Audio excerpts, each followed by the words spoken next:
Mirasee. Hello, I'm Melinda Cohan, your host for Just Between Coaches, and I'm here with a very special episode. You listen to Just Between Coaches because you want to become the best coach you can be and bravely dive into those tough conversations that others might shy away from. We love supporting you in that deep dive and exploration. So that's why I thought you might be interested in a brand new show that just joined the Mirasee FM podcast network. It's called Consciousness Explored, and it's hosted by Melissa Deal. Like Just Between Coaches, the podcast explores consciousness, self-discovery, and navigating complex aspects of the human experience. So I thought this might be right up your alley. To give you a taste of the show, I'm running an episode from that podcast right here in your feed.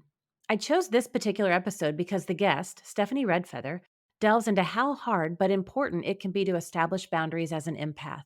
Even if you're not an empath, as a coach, it is essential to establish boundaries and know how to identify your own way of harnessing your energy when working with clients. Also, in this episode, Stephanie emphasizes the struggle of navigating life without awareness of being an empath, mirroring the theme of self-discovery and understanding. I think you're really going to like it.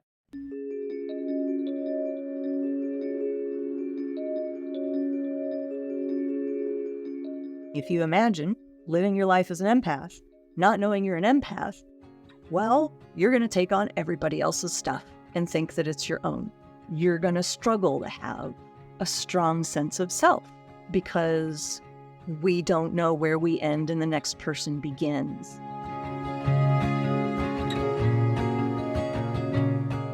Hello, and welcome to Consciousness Explored, where we delve into the mysteries of the human experience and consciousness. I'm your host, Melissa Deal. In each episode, we'll be diving deep into the nature of consciousness, ways to expand our consciousness, and the impact that our understanding of consciousness has on the quality of our daily lives. On today's episode, I'll be talking with Reverend Dr. Stephanie Redfeather, a leading figure in the realm of divine femininity and impact advocacy. Stephanie is the founder of Blue Star Temple, an online sanctuary for sensitive beings on their spiritual journey. An ordained shamanic minister, she holds a bachelor's degree in applied mathematics and a master's and doctorate in shamanic studies. She's an award-winning author of the international best-selling book, The Evolutionary Empath, which helps to guide sensitive souls to break free and co-create a new earth consciousness. Get ready for an enlightening journey.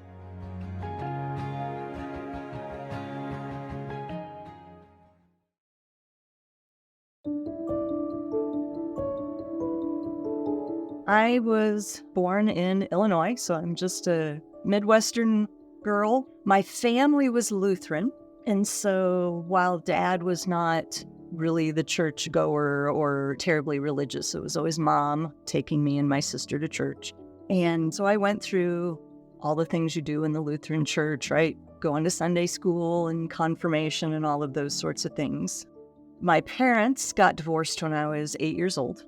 I know a lot of people I know can relate to that, where it's a life-changing event when the family breaks up. And so, of course, that set up a lot of wounding patterns. So it was a little bit of sometimes spent with my mom, sometimes spent with my dad. One of the things that I really appreciated about my mom is she really understood my sort of creative instincts and urges, my desire to express. And so from 5th through 8th grade, she enrolled me in a particular school that had a creative and performing arts program. So if you remember the TV show Fame, I went to a school like that. Stephanie's younger years were filled with creative expression, but she wanted to change things up going into high school. She chose to leave her mother's house and move in with her father. Living with her dad and new stepmom turned out to be very different than her young 13-year-old mind had envisioned. Extracurricular activities such as dance were not supported. She also had a very adversarial relationship with her stepmother. Lacking sufficient outlets for her creative energy and unsure how to navigate in her new home, Stephanie began to lose pieces of herself into the void, causing her to feel incomplete and unsure of herself as she moved into adulthood. I started feeling unsafe in the world. I was not feeling understood. I felt exposed, and like the things that I valued and that were important to me were not honored or recognized. And so the way I think of it is my masculine came in to the best of his ability and said, I'll save you.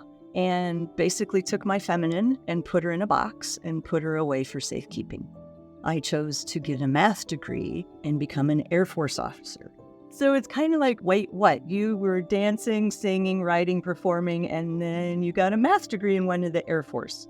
Right. Stephanie became an Air Force officer and a financial advisor, virtually abandoning the part of her that made her feel so alive and expressive. She got married, and on paper at least, she seemed to be living the American dream. Inside, she felt as though she was constantly trying to fit a square peg into a round hole. Though she lacked the awareness to realize it at the time, Stephanie's soul was compelling her into massive change, and her stubborn will was being dragged kicking and screaming. My spiritual awakening was about a 5-year period of time that I have described as living 100 years in that 5-year period, because I lived a lot of life. I dug through a lot of depths. It was a dark night of the soul kind of period. And when I got to the other side, nothing in my life looked the same as it did when it started. I had gotten divorced. I was in a new city, new job, new car, new house, new furniture. Like everything had changed. A big part of that process was really learning to surrender, because I was in a very massive death and rebirth process, right? In shamanic terms, a death process. I was dying to my old self in almost every way. I was starting to explore Buddhism, meditation. I was sort of voraciously seeking. And then a friend introduced me to the Conversations with God books. And those were unbelievable because, every page gave me permission to question and to let go of my old concepts of God. I call that period the spiritual crucible, right? Where you're just in this cauldron just getting cooked down and cooked down and cooked down into a completely different substance. I had a sense of that I had gone through something very significant. In 2005, Stephanie began a 9-month initiation into the priestess process, learning what it means to be a modern-day priestess. She then went through an apprenticeship and also began traditional shamanic training. I was working with one of my mentors, who's a teacher in the Pachacuti Mesa tradition lineage. We were doing a healing session, and I was standing in front of his mesa. I was on a buffalo hide. I was facing east. And then all of a sudden, I just started having this vision. And I saw very clearly in front of me a native man dancing, standing in the fire. And he had this incredible sort of head to toe, full length, feathered headdress, but all the feathers were red. And it just hit me like a bolt of light. I'm like, oh my God, I'm being given a name. She told her mentor what had just happened, and they did a ceremony then and there to anchor her new name in the earth grid. Her transformation continued as she learned to reclaim the part of herself that had been lost for so long. My spiritual awakening, the huge piece of it has been about bringing back the divine feminine, reconciling with her, loving and appreciating that part of myself, and very much valuing her opinion, her expression through me, right? Listening to those parts of myself. So when I make decisions, I very much pray and listen to my guidance, my intuition, my instincts, feel things in my body. And it doesn't mean I abandon logic. There's one of my favorite quotes is, the mind is a wonderful servant, but a terrible master. I had some understanding and perspective and tools. And that is when I stood up my business in 2007, because I felt like if I could make somebody else's time in the crucible shorter, if I could help them understand what's happening, if I could give them tools, if I could help them understand at a subtle energetic level what was happening to them and what they were experiencing, then that is what compelled me to be in a place of spiritual service. We're back with Dr. Stephanie Redfeather. Stephanie, thank you so much for sharing your story. It resonated so deeply with me, and I just really appreciate you sharing it. I want to go ahead now and get into our discussion of consciousness. So could you tell us how you describe or define consciousness and what it means to you? So consciousness to me is an awareness, but it's an awareness that has sentience to it, or agency, if you will, that consciousness exists separately from the body.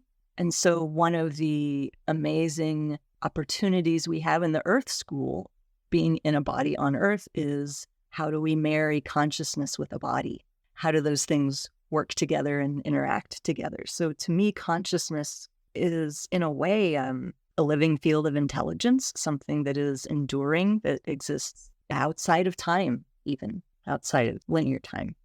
Oh, thanks. I like that. Well, let's talk a little bit about your book, The Evolutionary Empath, and your work with empaths. And just let me say for the listeners that for some people, the connection between empaths and consciousness may not be intuitive, but for me, it really is. For me, consciousness is the part of us that is not physical. It's the core essence of our energetic makeup. We're more energy than we are anything else. And being an empath is not a personality trait. It's an energetic state. And so, Stephanie, could you first just explain what an empath is, and perhaps for clarity, what an empath isn't? The word empath is derived from the word empathy. So there is a similarity there, empathy, our ability to walk in another person's shoes, right? Our ability to understand somebody else's perspective or what they are going through. But the term empath does not just describe a feeling, right? It's not just something that's transient or fleeting. It's not just a psychological or emotional state that we can access. We all are born with an ability to access that sort of feeling. It's not something that, in a way, that we can turn on and off. And I qualify that because the tools that we learn help us manage it. But in terms of being an empath, it is a quality, not just a thing that shows up every once in a while, or, something that we can turn on and off like a faucet. It's not woo-woo, nor is it like the subversive, dark, witchy sort, it's amazing people who don't really understand subtle energy, look at this type of experience, and all of a sudden, if you don't understand it, then it's to be feared, right? Or to be given a negative label. So when I wrote this book, my guides, I work very heavily with the spirit realm. We call in all of my guides and helpers, my spiritual team, with everything that I create. And the only directives that they gave me was create a definition. And I was like, oh, sure. Okay. No pressure. So that is why in my book, I spend 2 chapters talking about what it is, because I would rather be more thorough than to leave people sort of questioning. But from all of the classes that I had taught about it and clients I'd worked with and students, I had gathered kind of a long list of data. And so I started organizing it, and they organized themselves into what I've called the 5 distinct qualities of an empath. The first quality is the ability to merge with and absorb the energy of other beings, so people, animals, anything with life force, which stems from a very open personal energy field. So as empaths, we tend to be born sponges. For anyone who might not be familiar with energy fields, could you explain that a little further and what it might be like to be born with an open energy field? So it's very easy for us to blend and merge with other people, to take on other people's stuff, to feel like everything we're feeling is our own when it's really not our own. It's just what we've absorbed from those around us. If we are unaware that we are that open, this is the quality that can cause us to take on other people's emotions and problems and to struggle with boundaries. The second quality of an empath is our highly sensitive nervous system.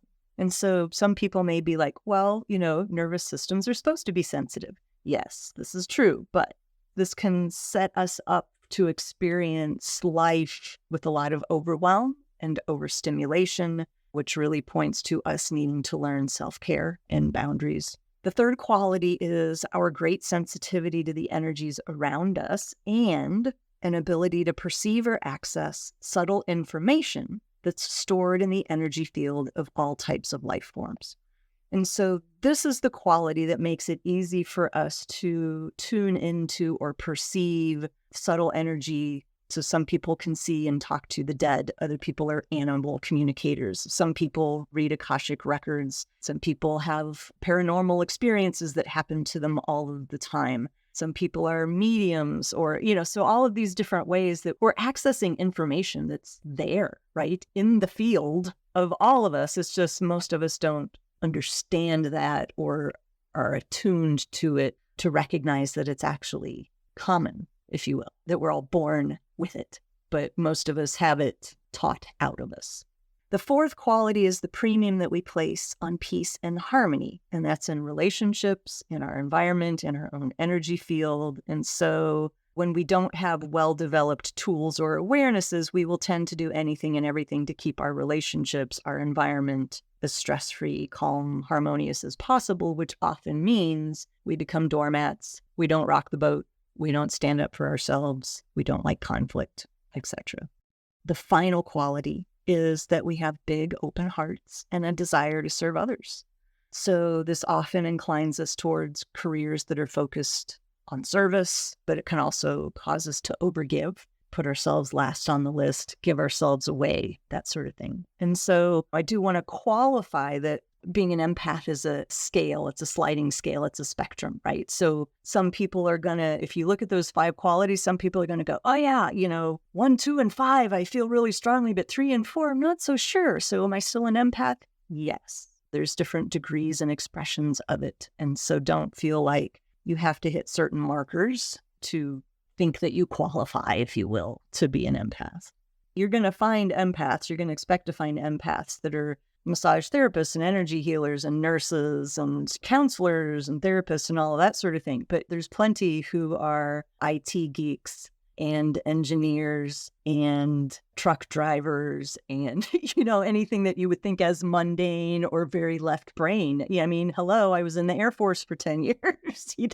I went to an engineering school and got a math degree. So these first generations of empaths, there's a quote from the movie Moneyball that says, the first guy through the wall always gets bloody.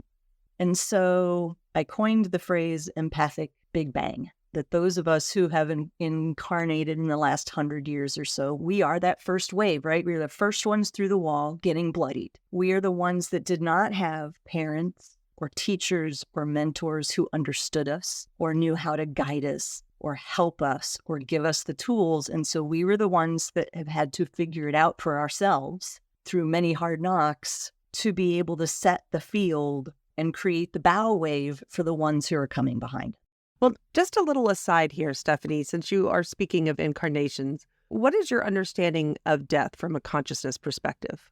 Yeah, so my belief is that consciousness exists separate from the body, that consciousness is something that can live on in nonlinear time. And so death is a bodily experience where the physical vehicle dies, no longer functions, but that consciousness, memories, and all of it, like my belief is that our soul is kind of the registry, if you will, for all of our different lifetimes. And the Akashic records, similarly, are the repository of all of the lifetimes, all of the experiences. And I don't even fully understand it because in my limited human experience, most of my life has been spent in linear 3D time. So it's hard to imagine from a soul perspective, from an Akashic record perspective, that past, present, and future all exist at the same time, right? That you can travel back and forth in between them. But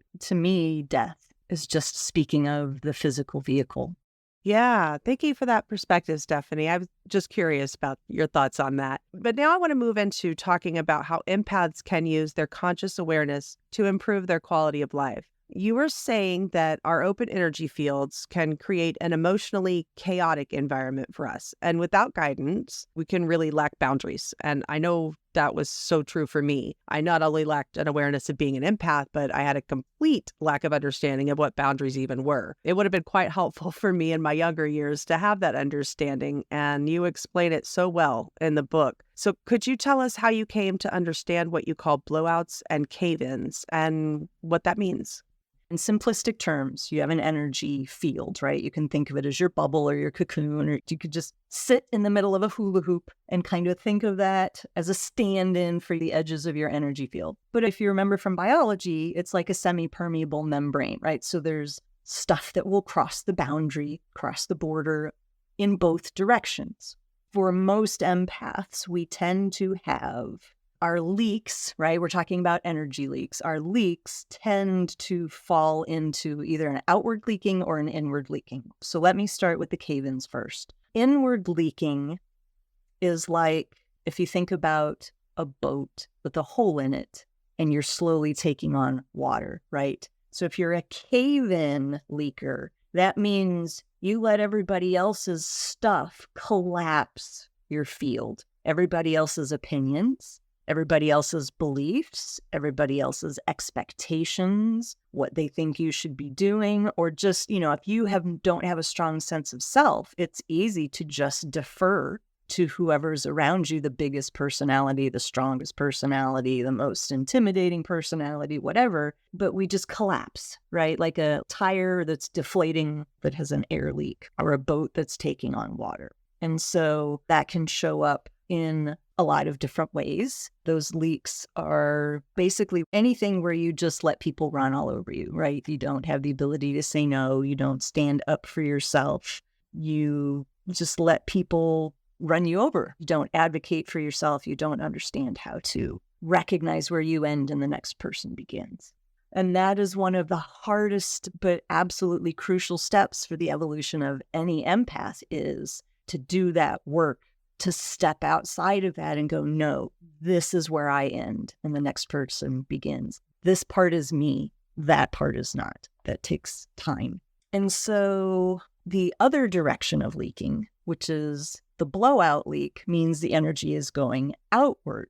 If you think of an above ground pool that has leaks, right? And the water's flowing out all over everybody that's standing around the pool. So blowout leakers are more like the ones who talk over you or interrupt you all the time. So they can be very pushy, saying what comes to mind without filters.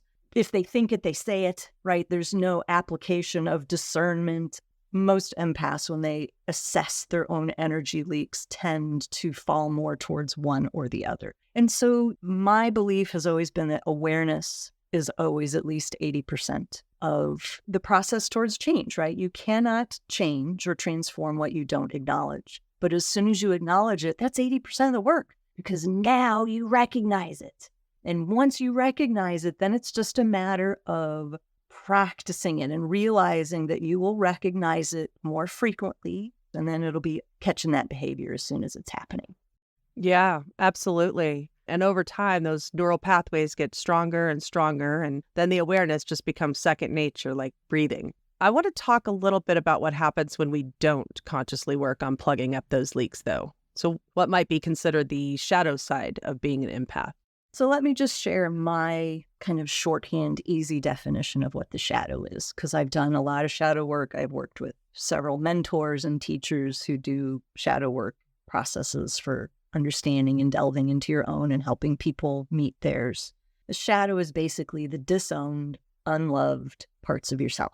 And so just, where we are in our human evolution of consciousness, most of our experiences right now as empaths, we're going to live from the unhealthy expression of our empathic qualities first, because in the shadow, we don't recognize them. We don't see them. And especially in our childhood and youth, if those qualities are met with disdain or ridicule or misunderstanding, and especially if you come from a very religious background, the reaction to some of those things can be very severe. Anything that gets disowned gets shoved down into the subconscious, shoved down into the shadow, where it will always continue to seek expression.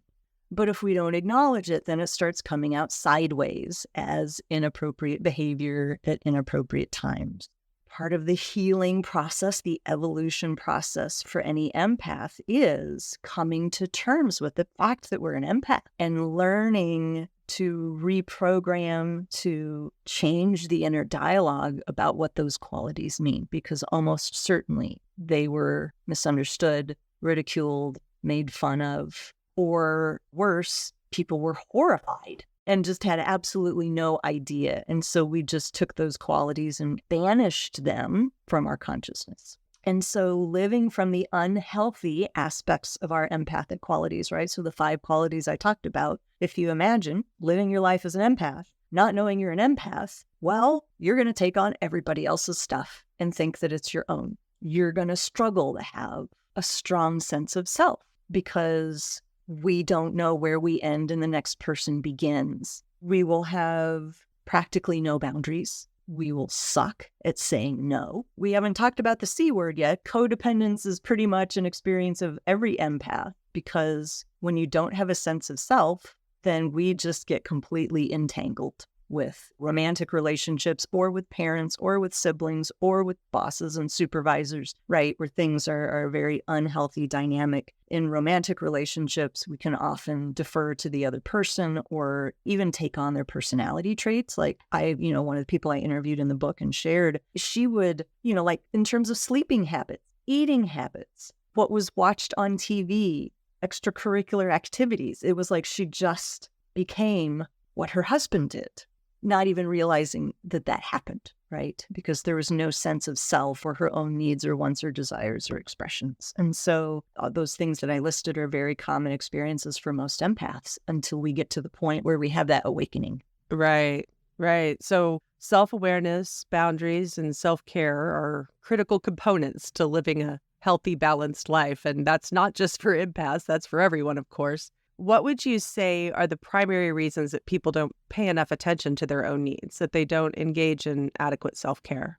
It kind of depends on what your biggest influences are. So for some people, if they're very indoctrinated into being of service or putting everybody else first, then the primary reason can just be that feels selfish, right? Part of my identity is based on what I do for everybody else. If I do something for myself, that seems wrong. But other things can just be time. Like I can be very driven and ambitious, and my to-do list and my inner taskmaster can just take over. And so I don't get to self-care with the frequency that I need to because I'm just so busy trying to accomplish. So I wouldn't say there's just one reason. It just kind of depends on what is influencing you the most. But there are certainly many reasons. And then there's also just the societal, cultural, in the Western world.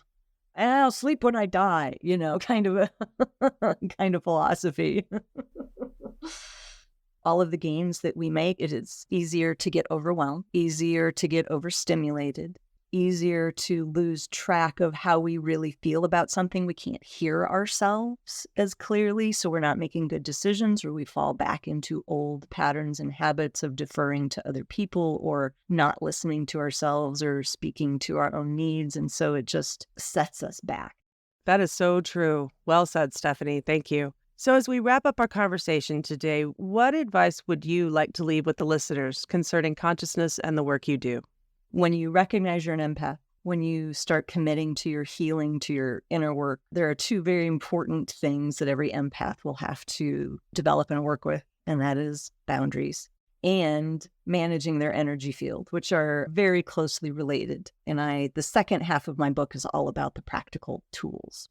Do that work. It is necessary and important to understand yourself as an energetic being and to at least have a fundamental, basic grasp of what that means so that you can become responsible for your own energy field, for your own boundaries, which then feeds your ability to stay grounded, to occupy your own throne, right? To come back to center. As soon as something moves you off of center, it becomes easier to come back to center when you start doing this work. And so doing the work of understanding and establishing boundaries, doing the work of managing your energy field, just simple things such as clearing your energy field. And that can be done through many different techniques, which I also list in the book. Those are crucial tools. Building your toolbox as an empath is going to be a lifelong pursuit. The basis of why I wrote this book is because I believe that empaths are here to help humanity ascend, to the next level of consciousness. And so the sensitivities that most of us show up with, our ability to connect into and perceive subtler energetic states or the energy fields of all sorts of life forms, our ability to more easily move in and out of dimensions, right? And in and out of linear time or non-ordinary time. My belief is that this is the natural state of what it is to be a human. I actually believe that we're all born with this, but it's not cultivated. And in many cultures, it just sort of atrophies because it is taught out of us. And so this evolution of consciousness is really about embracing what is innate in us to begin with. As you continue to evolve and grow, your energy practice is going to evolve and grow too. So it's not just like settings like, if you remember the old equalizers on stereos, right? Where you've got the treble and the bass and the balance. And, it's not like you just set a bunch of knobs where you like it and then walk away and you don't ever have to touch them again, right? You're going to be managing this. You have to keep your attention on it. It's not something that you just set and walk away. That is absolutely accurate. Words of wisdom. Well, Stephanie, this has been amazing. I am so grateful for your time. Could you share with the listeners the name of your book and what is the best way to find you and find out more about you and your work? So my website is bluestartemple.org. And if you want to stay up on what I'm doing, what I have going on, offerings, etc., I just invite you to add yourself to my mailing list. I have a free gift. So if you go to that page, it's 11 self-care must-haves for empaths, light workers, starseeds, and way showers. So that's my gift to you for signing up on my newsletter. And again, you can get my book, The Evolutionary Empath, or my oracle cards called Empath Activation Cards on my website as well. Perfect. Thank you again, Stephanie, for being with us today. All right, stick around and I will share my thoughts and takeaways from today's conversation.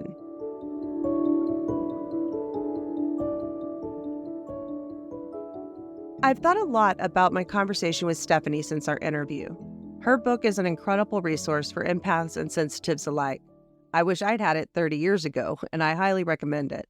Throughout the conversation, I felt as though I was talking with a kindred spirit that I'd known for eternity, and that meant so much to me. Besides my husband, whom I've only known 6 years now, I've never met someone who has such a deep understanding and shared experience of what it is like to be an empath and not know it, going through life constantly feeling sucker punched and confused and unable to find resonance with other humans. For many empaths and sensitives, the consequences of our unmanaged boundaries and energy fields are often massive emotional trauma and misunderstood behaviors.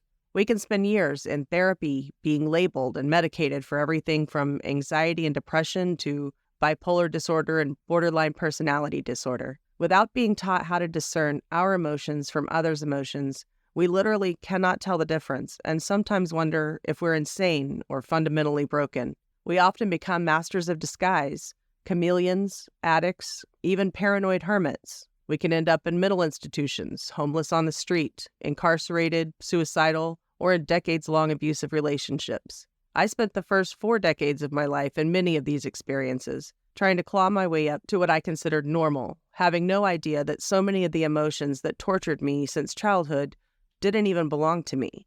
For those of us who are highly sensitive and/or empathic, things like boundaries, self-love, and self-care can be completely foreign concepts, but they truly are our path to peace. I love the way Stephanie describes the various energetic leaks, the blowouts and the cave-ins, and how awareness of these behaviors really is a huge part of the work. Often we judge and berate ourselves for behaviors that seem truly out of our control, which only compounds the problem. When we can meet those behaviors with conscious awareness, true compassion, and understanding, we can begin to practice choosing differently. We bridge the gap between how we see ourselves and what we think is normal. When we become aware of where we end and where others begin, we can see a dim light in the distance and begin moving in that direction, out of the shadows of our empathic experience. We learn to embrace our sensitive nature, appreciating the gifts and the light that we have to share. It does take work, and it's not easy, but it is worth it. Something that really stood out to me was how much I resonated with Stephanie's story of suppressing her creative, right-brained feminine self and allowing her left brain masculine energy to dominate. I did the same thing for much of my life, to the point of abusing the feminine and practically worshiping the masculine part of me, thinking it was the only way to be safe. I've seen both male and female empaths and sensitives cope in exactly this way. I think it's largely a result of our collective tendency as a society to overvalue masculine qualities and undervalue feminine ones. But really, there's no value in imbalance of any kind. Nature's blueprint is balance, and we are part of that. We all have both masculine and feminine energies that we must learn to honor, embrace, and respect. Our outer world is a reflection of our inner world, and while I'm thrilled about the recent reemerging of the divine feminine, I do think that we have to keep ourselves in check and not allow the swing of the pendulum to overcorrect. If we can heal the shadow side of both energies and balance them within ourselves, the world around us will have no choice but to reflect that beautiful balance back to us.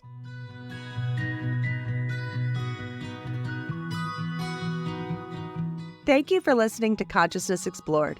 Consciousness Explored is part of the Mirasee FM podcast network, which also includes such shows as Once Upon a Business and Just Between Coaches. A special thanks to our guest, Stephanie Redfeather, for generously sharing her time and perspective with us today. Be sure to check out her website, bluestartemple.org. That's BLUESTARTEMPLE.org. And if you'd like to reach out to me, I'd love to hear from you. My contact information is in the show notes or just below on YouTube.